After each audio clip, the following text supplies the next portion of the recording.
Según la leyenda, la ciudad detrás de mí fue fundada por un huérfano amamantado por una loba. Él tomó su arado y marcó los límites del asentamiento que llevaría su nombre. Su nombre era Rómulo, y la ciudad, por supuesto, era Roma. En los siglos siguientes, los romanos esparcirían su conocimiento, su tecnología y su modo de vida por todo el mundo conocido. Fue el imperio más grande y duradero que haya visto el mundo, y unos 2000 años después, sus conocimientos continúan asombrándonos. Sabiduría y antigüedad. Los romanos.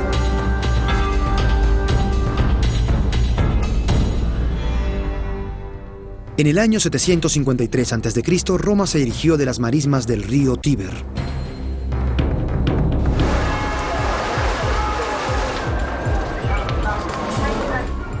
Siendo un eterno estudioso de la historia, me sorprende lo que los romanos lograron usando la tecnología más básica.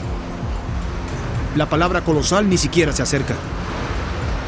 Edificios monumentales, calles pavimentadas y edificios de departamentos. Un sistema de distribución de agua y de cloacas que aseguró la salud de 1 millón de personas. Pero la tecnología romana construyó más que esta ciudad. Al crecer el imperio, la tecnología se esparció, dando forma al mundo antiguo y reverberando hasta el nuestro. Para entender el rol que tuvo esa tecnología en la construcción del Imperio Romano, tuvo que ir lejos de la capital, hasta la frontera.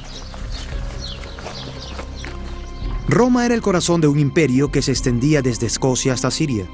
Las legiones romanas ocupaban 1/4 del mundo, que se convertiría en 36 naciones modernas. Desde estos bosques alemanes en la frontera del norte hasta el Océano Índico, el poderío militar le dio forma al nuevo mundo a la imagen de Roma. Aquí en Alemania, esa historia está viva. Por todo el país, arqueólogos experimentales, como estos romanos modernos, buscan pistas del éxito de los romanos hasta en el menor detalle. Los recuerdos de la ocupación romana están esparcidos por la frontera. Reflejan mucho más que una conquista militar. Hace 2000 años, los romanos construyeron un muro aquí.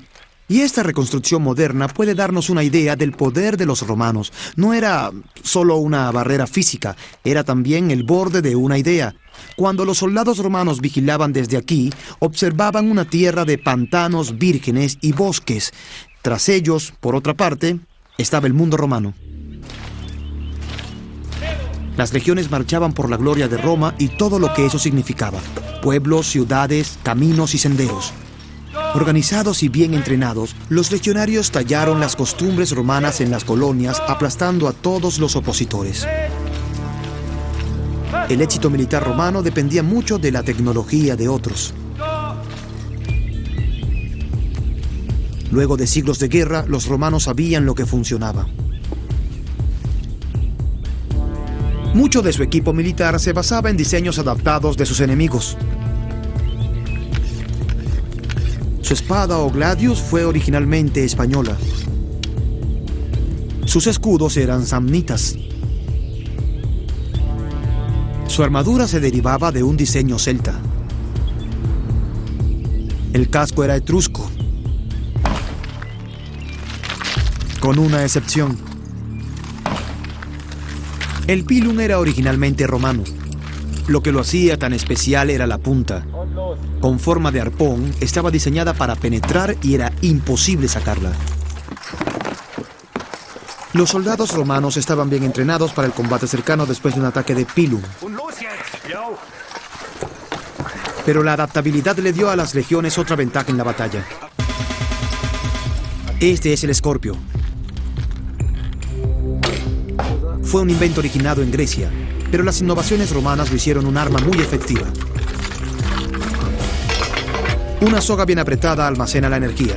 Los romanos usaban pelo de caballo o, según la leyenda, incluso cabello humano para obtener más potencia. Con un refinado mecanismo de engranajes para controlar la tensión de la cuerda y calibrar la elevación, la versión romana era extremadamente precisa. Organizados en equipos, los soldados romanos esparcían la muerte más efectivamente que las hordas bárbaras que enfrentaban.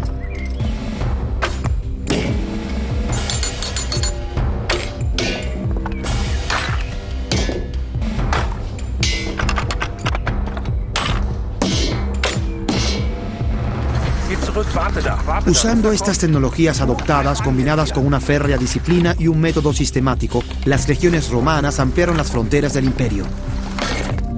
Los romanos eran excelentes trazando líneas. La línea era tanto el símbolo como un instrumento de su imperio. Estos romanos actuales son entusiastas que intentan recrear el estilo de vida de la 32ª generación de voluntarios.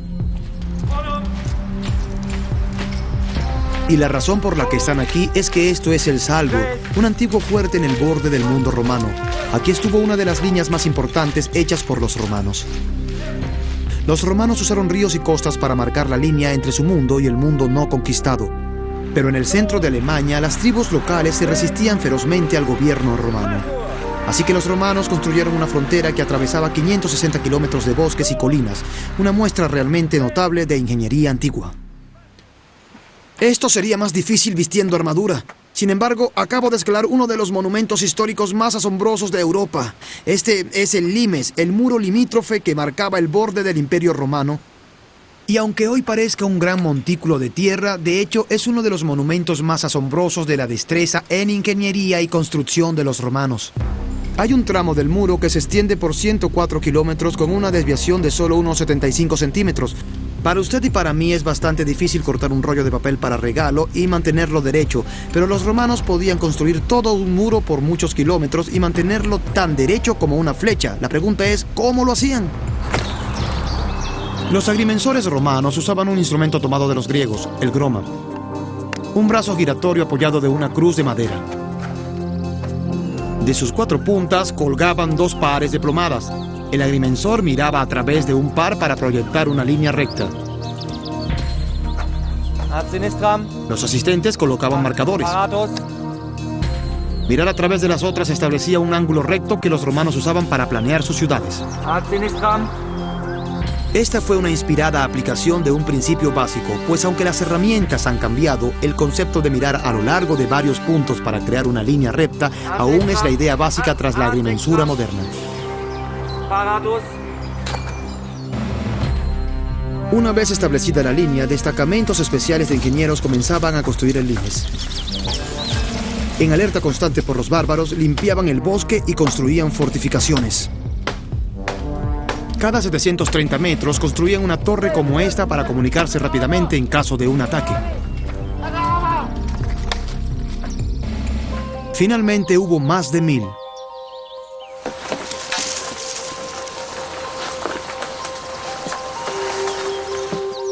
En las áreas donde los ríos no creaban límites naturales, los ingenieros construían empalizadas para marcar los límites que enviaban un claro mensaje: propiedad privada, no entre.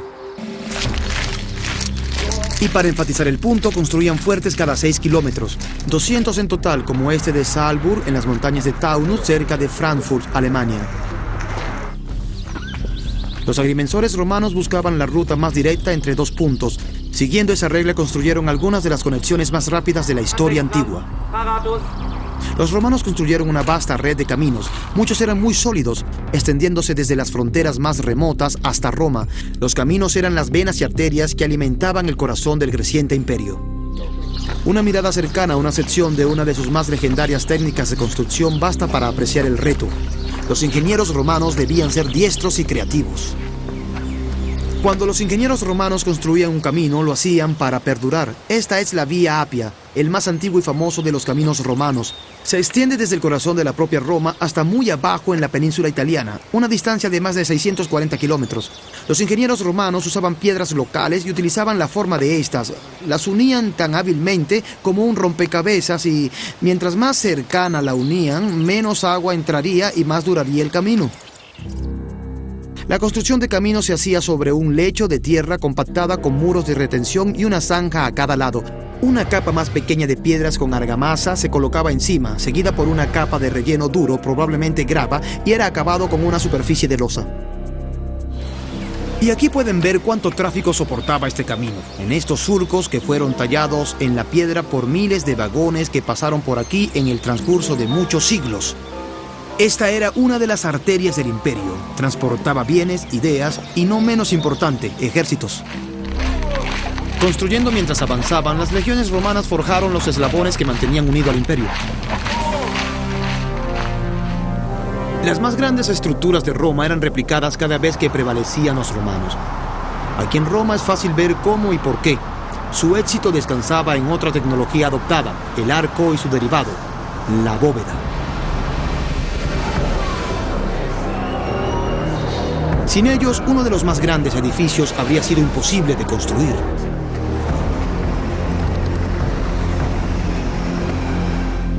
Con el tamaño de un estadio de fútbol moderno, los muros del Coliseo tenían 4 pisos de altura.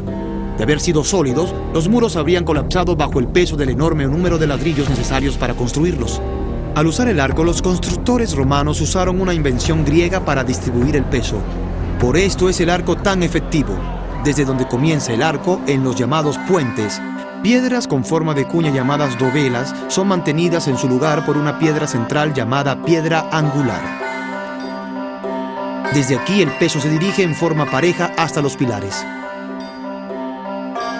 Sin el arco no había posibilidad de construir un edificio tan grande como este. Habría colapsado bajo su propia masa. No es una exageración asegurar que sin el arco no habría podido existir Roma. Y si sales de la ciudad, puedes ver cuán importante era el arco para el estilo de vida romano. El Aqua Claudia es uno de los 9 acueductos que proveían 174 millones de litros de agua a la antigua ciudad cada día. Gracias al arco, los romanos pudieron crear un vasto sistema de acueductos. Aquí en la Porta Maggiore de Roma, 4 acueductos se cruzaban antes de conectarse a un laberinto de tuberías que distribuían el agua por toda la ciudad.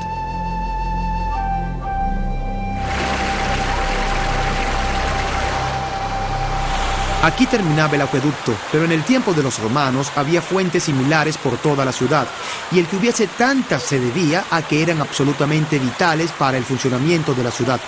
Solo los muy ricos podían costear el tener agua en sus hogares, así que para el ciudadano común aquí es donde obtenían el agua. Y eso no es todo. Roma es y siempre ha sido un lugar sofocante, y esto funciona como un gigantesco acondicionador de aire exterior. Las fuentes arrojan agua al aire, el viento transporta el rocío y este enfría el aire. Es un efecto colateral muy refrescante. Más que eso, eran vitales para el mantenimiento de la salud pública. El agua del suelo era un riesgo continuo a la salud y el agua del Tíber era absolutamente asquerosa, así que esta fuente y las muchas otras como ella mantenían saludable a la población. Al expandir el imperio, las legiones seguían un principio básico. La salud pública dependía del agua limpia traída por acueductos apoyados en arcos. La larga asociación de los ingenieros romanos con el arco era más que solo un matrimonio por conveniencia. Era un romance, pero mientras que una estructura como esta tenía una función eminentemente práctica, traer agua fresca a la ciudad hacía algo más que eso. Según el historiador Tácito, las grandes obras públicas de Roma publicitaban su poderío. En ningún lugar era esto más cierto que en las colonias.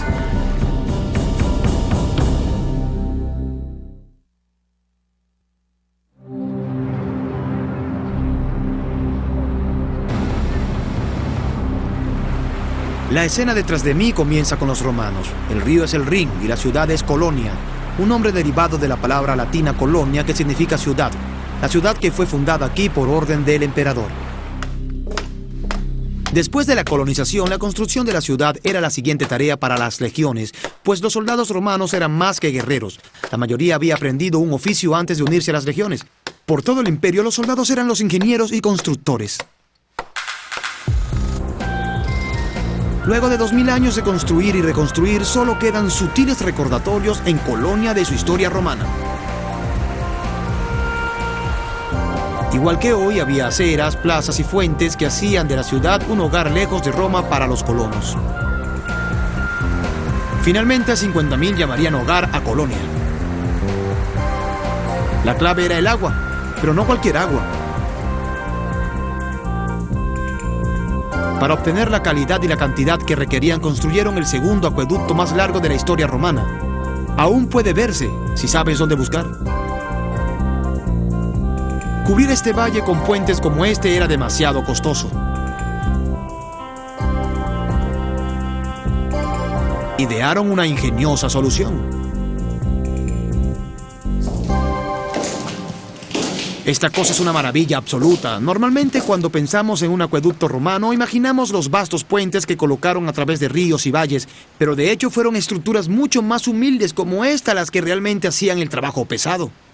Para construir este acueducto, excavaron una zanja junto a la ladera de la colina, siguiendo el contorno pero inclinada un poco hacia abajo, cubrían la zanja con ladrillos y argamasa, colocaban un arco y enterraban todo bajo tierra. Funcionaba como un refrigerador gigante. El agua que fluía por aquí se mantenía hermosamente fría, así que cualquier ciudadano de Colonia siempre tenía garantizado un vaso de agua fría, fresca y limpia. El mundo romano continuó expandiéndose mientras ampliaban la frontera más al norte siguiendo el Rin. Las legiones establecieron la ciudad fronteriza más norteña, en Xanten.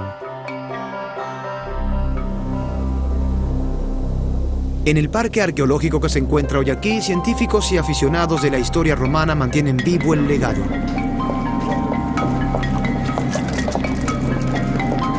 Parte de su investigación está dedicada a entender qué hizo a los romanos tan exitosos. Es un esfuerzo por aprender tanto como sea posible sobre la tecnología romana. Realizan algunos experimentos fascinantes, como reconstruir este modelo de una catapulta romana llamada ballista. Armar esta máquina de guerra es algo que solo hacen una vez cada varios años. Tuvimos suerte de estar aquí, aunque nadie estaba seguro de si dispararía o no. Pero algo estuvo muy claro y muy pronto. Los romanos tenían mucha fuerza. Nuestros amigos necesitaron un montacargas. Este es el arma de destrucción masiva del mundo antiguo. Es una reconstrucción exacta de una ballista romana o catapulta. E igual que mucha de la tecnología romana, es un invento griego cuya tecnología fue perfeccionada por los romanos. En esencia, los principios y materiales son relativamente simples. Es el principio de tensión y esa tensión se almacena en estas sogas, en este caso de cáñamo, pero sabemos que los romanos usaban tendones que se ataban fuertemente y se mantenían en estado de constante tensión por este tambor de bronce y esta barra de acero. Esta es la onda que disparaba el proyectil. Está hecha de tendón como estas sogas que mantenían la tensión almacenada en la máquina. Es como una ballesta colosal que se enrolla y luego se libera. La cantidad de fuerza que mantiene puede sentirse en este brazo, que aparentemente es una de las piezas de desgaste de la máquina. Regularmente se rompería de este modo, así que era una máquina peligrosa para el equipo, pero mucho más para las personas en la línea de fuego. Nuestros romanos modernos vinieron preparados con cascos y armaduras, e incluso órdenes en latín.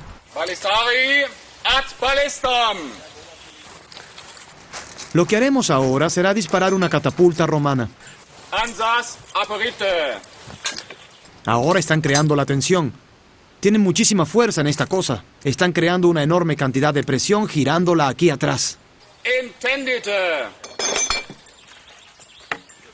El trineo regresa y estas son las palancas que lo alan. Con cada giro aumentan la tensión y pueden calcular con cierta exactitud cuánta fuerza hay en esto contando el número de muescas, así que cada clic brinda algunos metros y unos cuantos bárbaros muertos más. Está muy apretado. Esta cosa saldrá como... Uno más. Ahora colocamos la bola. Es solo una simple onda de cuero. Ahora la dispararemos. ¿Vamos?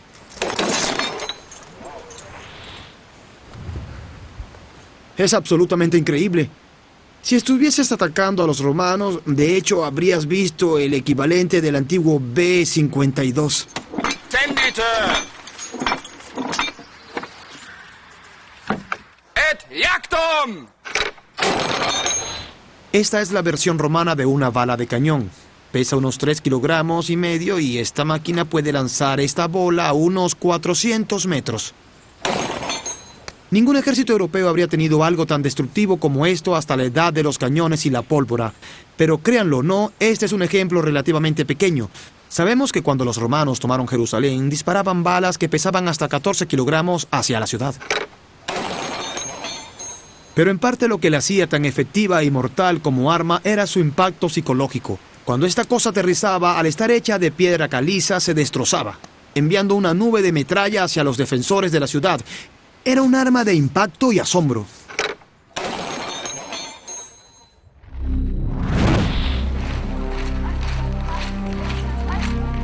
Escudados por un muro y resguardados por una legión, los fundadores militares se aseguraban de que su nuevo hogar fuese un reflejo de Roma.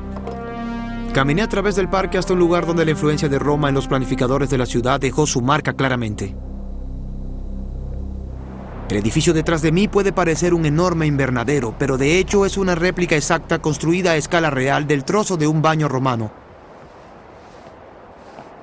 Las ruinas de ese baño yacen debajo.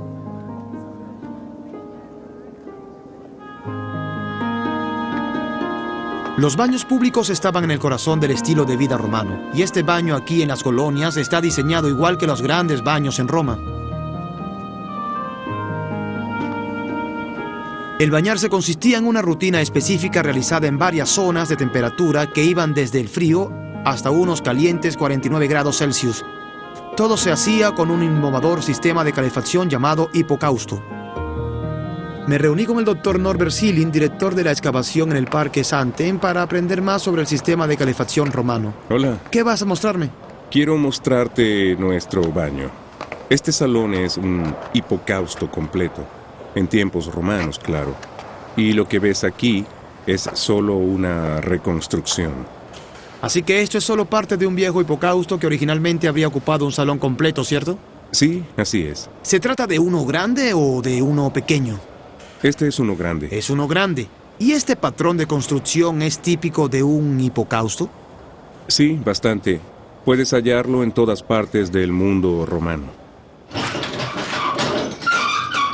Así funcionaba el sistema de calefacción romano. En un hipocausto, traducido literalmente como el fuego inferior, el aire se calentaba en un horno de madera o carbón y se enviaba bajo un piso elevado sobre pequeños pilares.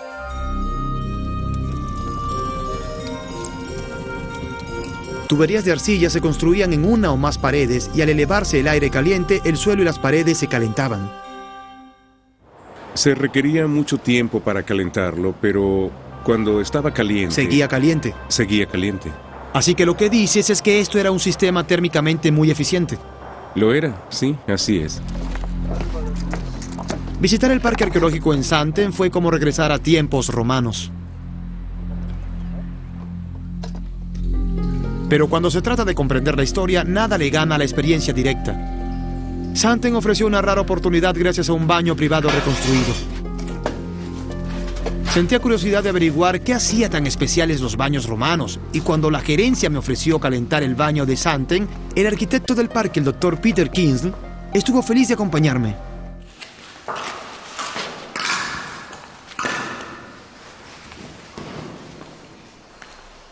Es un delicioso baño tibio, Peter. ¿Es calentado por el mismo sistema que calentó el suelo y las paredes? Sí, hay un testudo por allá. Testudo significa tortuga. Exacto. Lo asombroso sobre el hipocausto es que mientras calienta el suelo y las paredes, también calienta el agua del baño. Un receptáculo hueco llamado testudo se halla directamente sobre el fuego en el horno. Se abre hacia el baño. Y por convección, el agua fría se hunde y la caliente se eleva. El agua fría circula en el horno, donde es calentada, y luego fluye de vuelta al baño. Una astuta adaptación de un principio científico básico. Lo que más me asombra es el esfuerzo que realizaban para tener un buen baño, la energía, la tecnología, el tiempo y el dinero que se requerían para tener un baño. ¿Y por qué? Bien, no es solo parte de la cultura, no es solo parte de la vida social. En gran parte se trata de higiene. Así que es un asunto de salud pública tanto como todo lo demás. Exacto.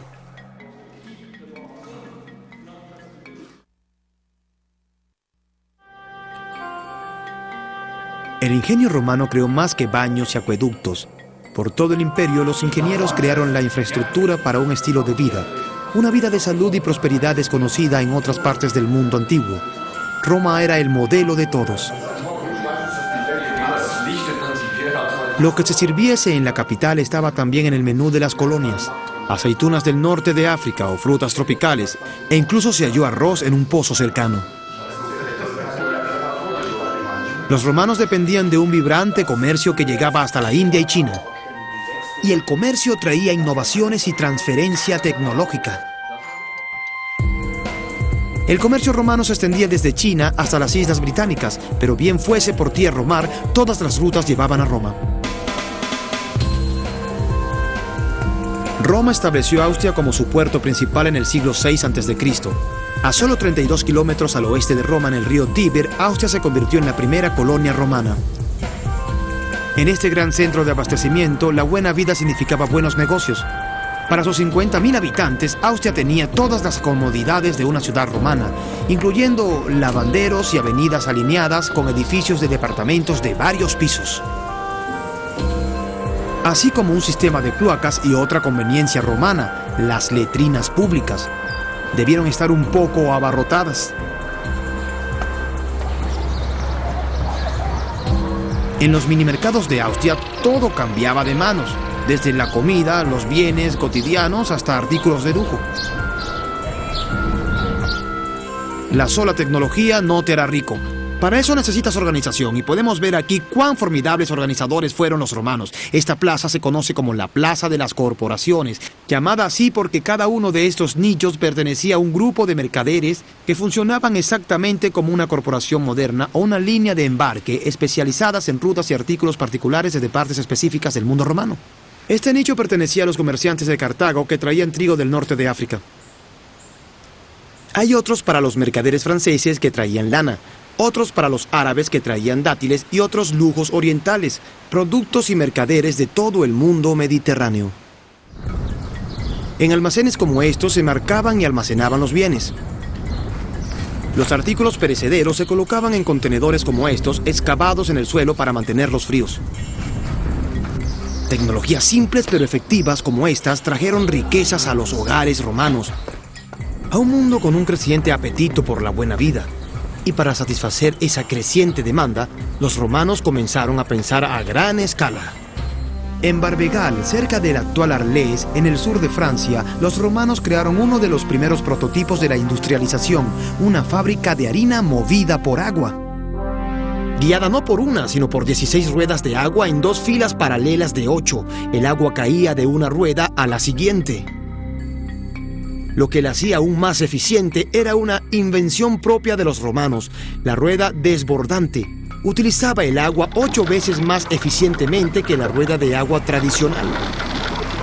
Con este molino, los romanos podían producir suficiente harina para alimentar a toda la población del antiguo Arles, un mínimo de 12.000 personas por día. Aquí en Austria, gran volumen y bajos costos significaban más ganancias. Y al extenderse el imperio, más personas disfrutaban del estilo de vida romano. Pero el concepto que incrementó la producción de comida impulsó otra industria. Las copas de arcilla eran comunes en la antigua Roma, pero la arcilla cruda absorbía los sabores y retenía los olores. Al absorber aceites y jugos se convertía en un criadero de bacterias. El vidrio, por otra parte, no tenía olor ni sabor y era higiénico. Así que una vez que se descubrió cómo soplar vidrio cerca del año 50 a.C. en la actual Siria, el proceso se esparció por todo el imperio en solo 40 años y una nueva industria entró en auge. Incontables artefactos romanos de vidrio hallados en el área de Colonia indican que la ciudad era un epicentro de la producción de vidrio. Los comerciantes llevaban artículos de vidrio de Colonia a todo el imperio. Pronto se convirtió en otra marca de refinamiento para el estilo de vida romano. Para comprender cómo los romanos abastecían la demanda, le pedimos a una moderna compañía de vidrio que nos demostrase la técnica romana. Incluso hoy el vidrio se sopla básicamente del mismo modo que lo hacían los antiguos sirios. Colocas un poco de vidrio derretido en el extremo de un tubo largo y soplas aire por el tubo hasta que se forma una burbuja. Aquí fue donde los romanos introdujeron una innovación simple pero ingeniosa. En lugar de dar forma a la burbuja a mano, usaban un molde. Con un molde, un equipo de vidrieros podía crear un volumen a gran velocidad.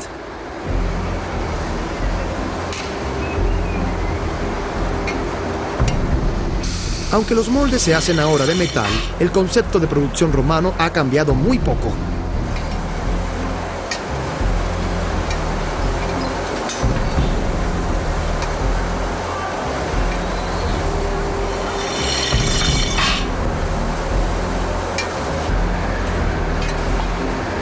2000 años más tarde, los romanos aún contribuyen a satisfacer la demanda del mercado. Pero los romanos hicieron más. Refinaron el material inventando técnicas para crear algunos de los más finos tesoros del mundo antiguo, como esta obra maestra. Hasta hoy, los expertos no concuerdan sobre cómo se hizo. Un investigador experimentó por más de 40 años. Cree haber hallado la respuesta.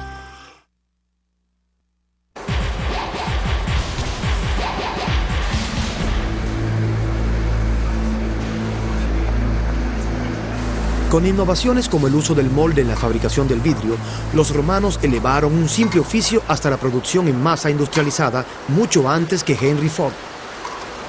Para comprender cómo los romanos lograron esta ventaja tecnológica, los investigadores analizan sus análogos contemporáneos y reconstruyen los restos de su cultura. Sin embargo, algunos de sus logros más asombrosos siguen siendo un misterio. Como esta maravilla de la artesanía romana llamada vidrio enjaulado. Se halla no solo en Roma, sino en tumbas en la frontera. Son lujosos en los detalles, pero su propósito es un misterio. Sin embargo, los investigadores creen que si pueden determinar cómo se hacía el vidrio enjaulado, sabrán más sobre el artesano y la antigua civilización romana que lo creó. Me reuní con un hombre que pasó 40 años de su vida buscando la técnica romana perdida. Joseph Belzelt usa herramientas que son en esencia las mismas usadas por los romanos. Lo único que ha añadido es electricidad. En el vidrio enjaulado, una capa similar al encaje se apoya sobre un núcleo interior por pequeños puntales. Existen varias teorías sobre cómo se creaba el vidrio enjaulado, y el señor Belzelt ha experimentado con todas. Pasa cientos de horas creando réplicas mientras busca la respuesta final. ¿Eso quieres? Sí. De acuerdo. Esto me pone extremadamente nervioso, pues si cometo un error aquí, el señor Belzelt se molestará mucho conmigo y además me recuerda al dentista. Algunos de sus colegas creen que los romanos hacían la forma básica soplando un vidrio dentro de otro. El señor Belzelt no está de acuerdo. Cuando creó la réplica de un tesoro romano anterior, el famoso jarrón Portland, el señor Belzelt halló una pista. El jarrón Portland está decorado con figurillas de camafeo. Los camafeos eran una técnica de joyería popular en Roma, así que el señor Belzelt está convencido de que no eran los vidrieros, sino los joyeros quienes tenían la destreza y las herramientas para crear estos tesoros. En su opinión, los romanos hacían el vidrio enjaulado cortando la superficie de una vasija de paredes gruesas para crear las dos capas. Al crear réplicas de objetos romanos, podemos aprender mucho sobre la tecnología que los creó. Lo único suficientemente fuerte para cortar el vidrio es el diamante. Y sabemos, de hecho, que los únicos diamantes de la antigüedad provenían de la India. Así que, para hacer esto, los romanos debieron mantener un tráfico que llegaba a muchos miles de kilómetros hasta el este. Y además está lo laborioso del ejercicio. Esto requiere de muchos meses de diestra labor. Esto nos enseñó que los romanos usaban su tecnología no solo para hacer sus vidas más seguras y fáciles, sino más cómodas. Esto no es una necesidad, es un lujo. Toda razón de la existencia de este objeto es alardear si lo posees. Iba más allá de las posesiones personales. Los romanos usaban sus habilidades con otro objetivo: la intimidación. Los asentamientos fronterizos como Xanten dependían de ella. Las legiones estacionadas aquí a menudo eran superadas por los guerreros germánicos locales por 10-1. Para compensarlo, los investigadores creen que los romanos apoyaron su entrenamiento superior y sus máquinas de guerra con otra estrategia: la guerra psicológica. Lo que hacía de su tecnología una herramienta tan efectiva para el imperio no era solo las dificultades técnicas que les permitía superar, sino su impacto político e incluso psicológico. Su capacidad de construir en grande, de crear un edificio como este, tenía un enorme impacto en las tribus germánicas que vivían en esta zona. En efecto, decía: somos los romanos, somos capaces de hacer esto, y llegamos para quedarnos. Este mensaje es claro. Cualquier bárbaro que atacase al imperio romano sería un bárbaro muy tonto. El templo del muelle de Santen es un mensaje claro. Los romanos creían firmemente que sus estructuras personificaban el poder y la gloria del imperio. Y además de los templos, las arenas expresaban el poderío romano y su superioridad en ingeniería. Ninguna colonia estaba completa sin una. Pero yo estaba interesado en el lado práctico de la estrategia de los grandes edificios. ¿Cómo los hicieron? Finalmente, una réplica en el parque me dio la respuesta.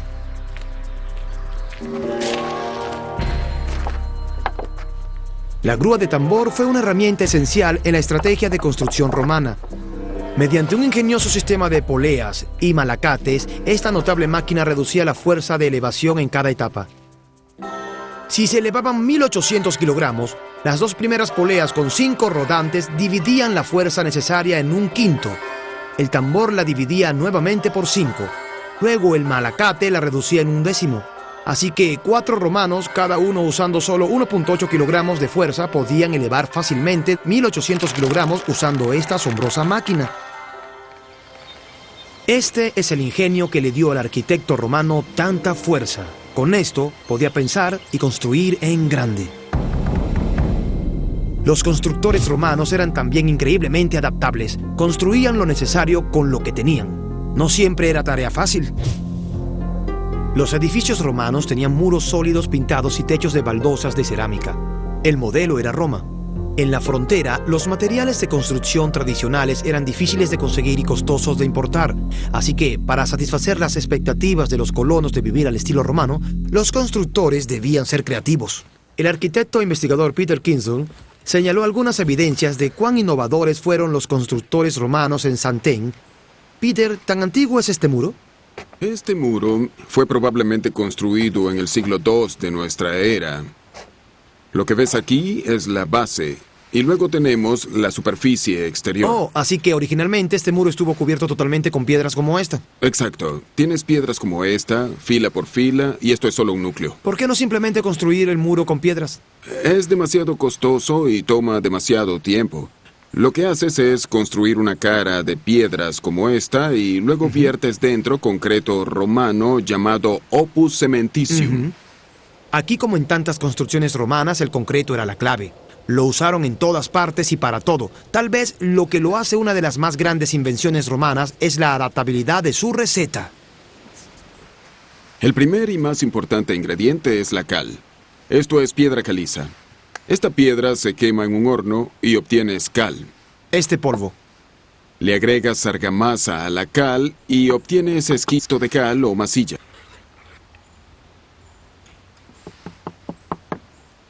El paso siguiente es añadir arena.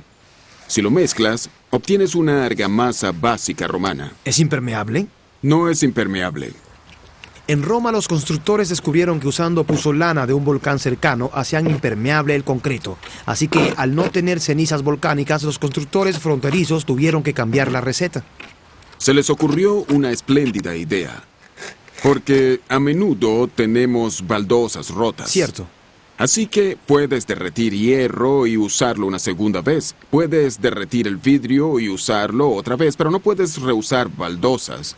Lo que hacían era moler las baldosas y obtenían material de ellas. Esto es muy fino y lo añadían. Mezclas eso y funciona igual que la puzzolana. Exacto. Lo que obtienes es una argamasa de cal hidráulica. Esta argamasa hidráulica es impermeable. La usas para cuencas o acueductos y puedes usarla como base para paredes. Puede que no parezca mucho, pero esta cosa es literalmente uno de los puntales del imperio.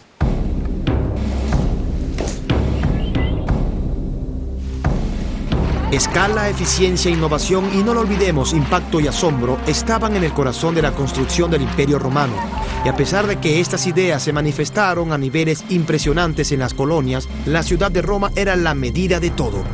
No es sorpresa que fuese aquí donde la tecnología y la innovación romana alcanzaran su cima.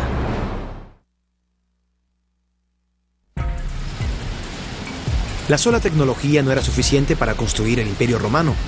Hacía falta más ideas. Y aunque las colonias reflejaban el estilo romano, el estándar siempre se establecía en Roma. Fue aquí donde algunas de las mayores ideas sobre escala, innovación y organización tomaron forma.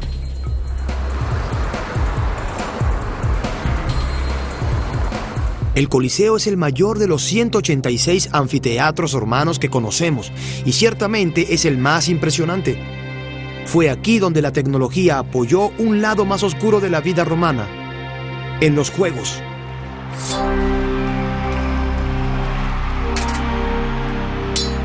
Los crueles espectáculos ofrecidos en esta arena incluían el asesinato de humanos y animales por miles.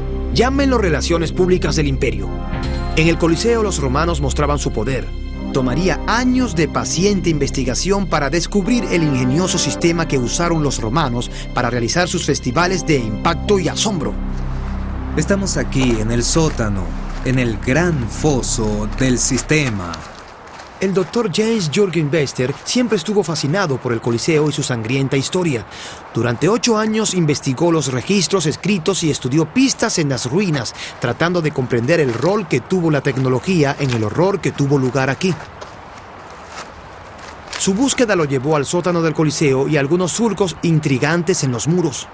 Aquí en el lado derecho tenemos los pequeños corredores por donde venían los animales y aquí está el lugar del malacate.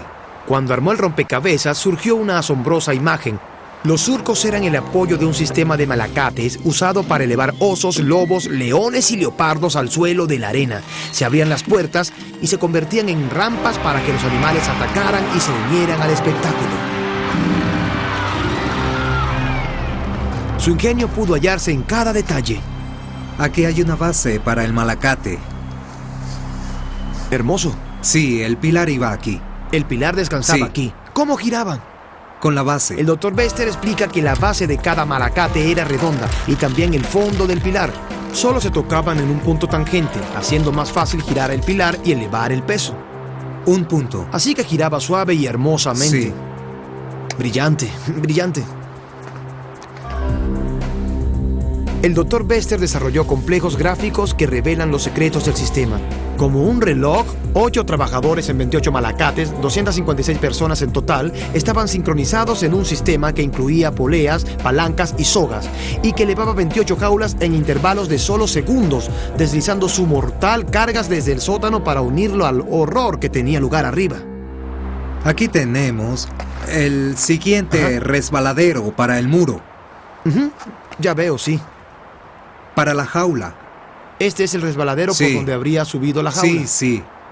Cada 10 metros tenemos otro de estos y sigue, y sigue, y sigue, y Sí, todo sí, era sí. completamente simétrico, ¿no es así? Por Sí. todas partes, ¿no?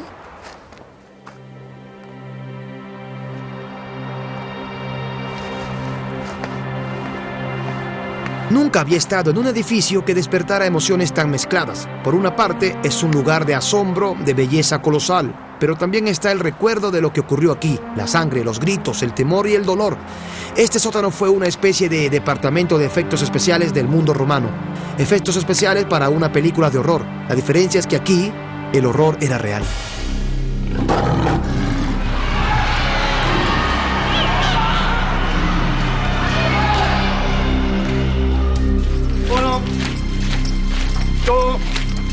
Su capacidad para adaptar tecnologías simples en sistemas complejos creó la base para el estilo romano y un estándar de vida sin paralelo en tiempos antiguos. Los caminos y puentes romanos conectaron y crearon el mundo occidental. Los romanos dejaron atrás un legado de grandeza y apreciación por las innovaciones audaces. Bien sea expresado en la arquitectura, el arte o los oficios, los romanos nos inspiran. Aún puedes escuchar los ecos y ver los rastros de la antigua Roma. De alguna manera, todos somos los herederos del legado romano, bien sea en las necesidades de nuestras vidas o en sus lujos. En ese sentido, es justo decir que todos somos un poco romanos.